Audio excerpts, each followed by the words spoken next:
put to sea, and after a speedy voyage with favourable weather arrived in England without further adventure.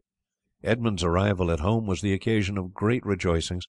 The news of the share which the Dragon and her crew had taken in the defence of Paris had reached England, but none knew what had become of her from that time, and when months had passed without tidings of her being received, it was generally supposed that she must have been lost.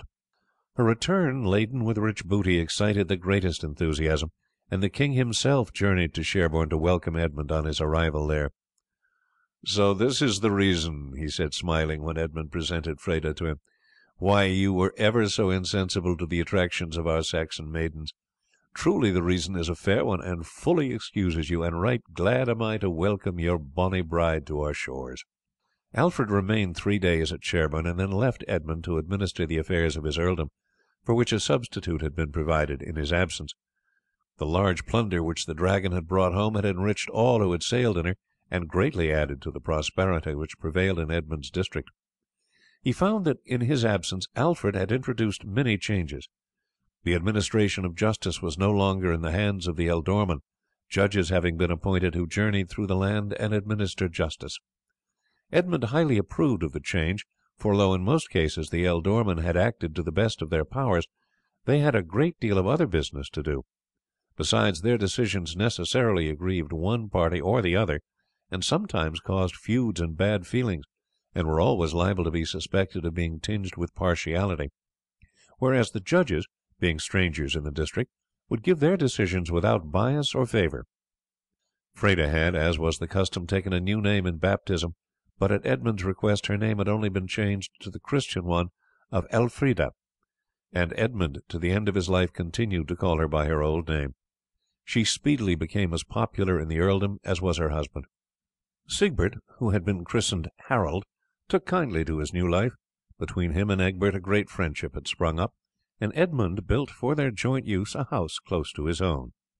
In 884 Alfred heard that the Danes of East Anglia were in correspondence with their countrymen at home and in France, and that there was danger that the peace of England would be disturbed.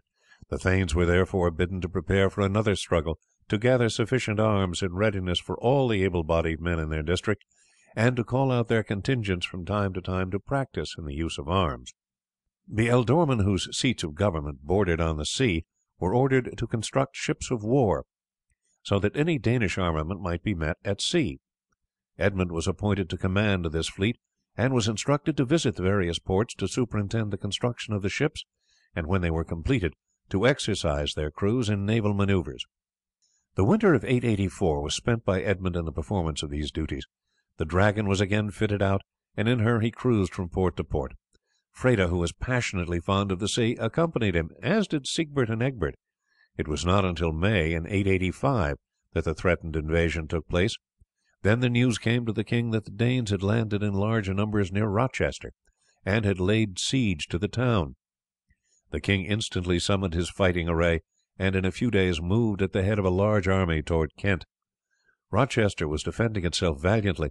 The Danes erected a great tower opposite to the principal gate, and, overwhelming the defenders on the walls with their missiles, endeavoured to force their way in by battering down the gate. The inhabitants, however, piled great masses of stone behind it, and even when the gate was battered in, the Danes, with all their efforts, were unable to force an entrance. The Saxon army advanced with such celerity that the Danes had received no news of their coming until they were close at hand.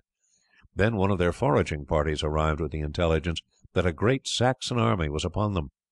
The Danes were seized with a sudden panic and fled precipitately to their ships, leaving behind them the horses they had brought from France, their stores, and all the prisoners and spoil they had gathered in their incursions in the neighbourhood of Rochester. Seeing how well the Saxons were prepared for resistance, the greater portion of the Danes crossed to France, but 16 of their vessels entered the Stour and joined their allies of East Anglia. Alfred ordered his fleet to assemble in the Medway, and in a fortnight the vessels from all the southern ports arrived. They were filled with fighting men, and sailed to attack the Danes in the Stour, after which the force was to land and to inflict a severe punishment upon East Anglia. On hearing of the gathering of the Saxon fleet, Athelstan sent across to France and begged the Danes to come to his assistance, but none of their vessels had arrived when the Saxon fleet reached the mouth of the Stour. The fighting force on board the Danish ships had been largely reinforced by their countrymen of East Anglia, and in a close body they rode out to give battle to the Saxons. A desperate fight ensued, but after a struggle, which continued for many hours, the Danes were completely defeated, the whole of their vessels were captured, and all on board put to the sword. On the following day the army landed and ravaged the surrounding country, and returned to the ships with much booty. As they sailed out of the river they saw a vast fleet of the enemy approaching.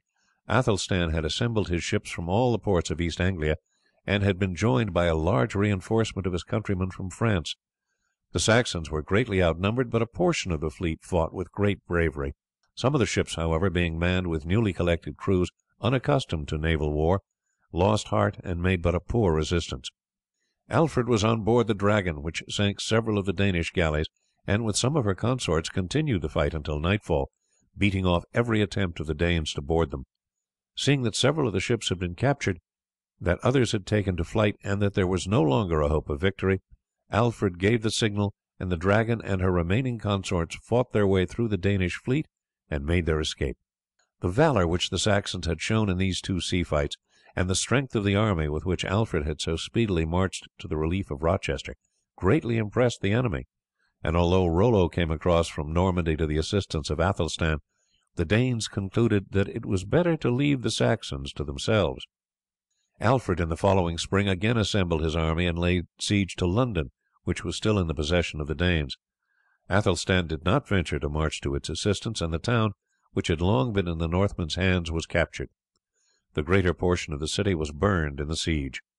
Alfred ordered it to be rebuilt, inviting its former inhabitants to return, and offered privileges to all who would take up their abode there.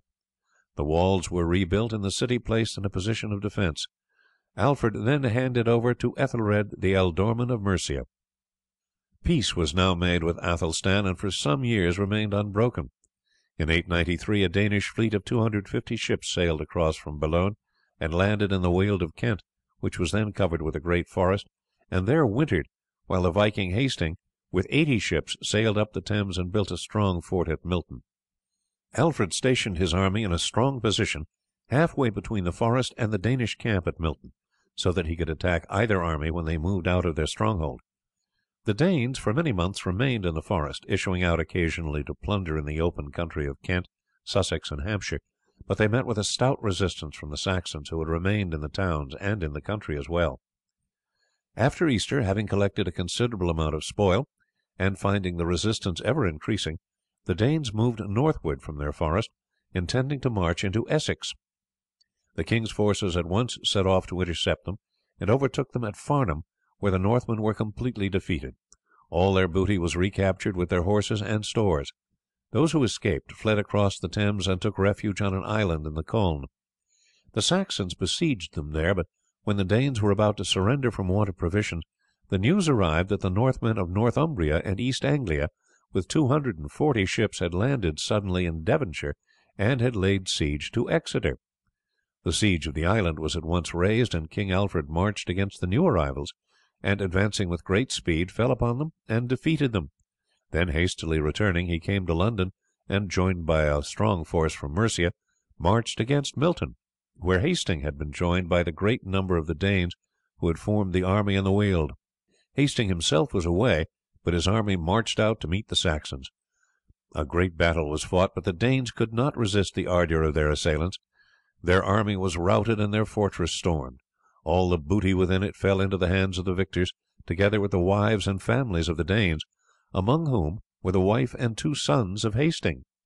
The Danish fleet also was captured, and was burned or taken to London. Another great fleet of the East Angles and Northumbrians sailed up the Thames, and landing, the Northmen marched across to the Severn, but were defeated and destroyed by Ethelred of Mercia. Exeter was again invested by a Danish fleet, and again saved by Alfred. The Danes, as they retired along the south coast, landed near Chichester, where they suffered a heavy defeat from the South Saxons. In the following year a fresh fleet sailed up the Thames, and thence up the Lea, where they constructed a fortress 20 miles above London. Alfred caused 2 fortresses to be erected on the Lea below them, with vast balks of timber entirely obstructing the river.